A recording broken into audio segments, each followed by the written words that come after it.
অসুস্থ হলে বোঝা যায় পৃথিবীর সব দূর সব চাওয়া হঠাৎ থেমে যায়।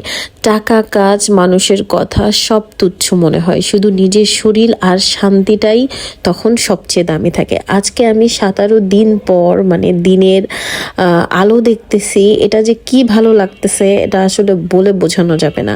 সুস্থ থাকলে আমরা অনেক কিছুই অবহেলা করি, কিন্তু অসুস্থতা শেখায় নিজেকে ভালোবাসা কতটা জরুরি।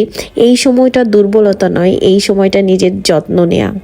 সো অনেক দিন পর বের হইছি, তাও ফ্যামিলি নিয়ে বের হইছি ঝিলের পাড়ে। এই যে আমার বাবা হাঁটতেছিল, তো আমিও যেহেতু 17টা দিন পর দিনের আলো দেখলে যে কারাগারে বন্দি যখন দিনের আলো দেখে যেমন লাগে, আমার কাছেও ঠিক তেমনই লাগতেছিল। তো বাবাকে নিয়ে আর কি বের হচ্ছিলাম, ও হাঁটি হাঁটি পা পা দিচ্ছে। আমি সব ভিডিওই একটু দেরিতেই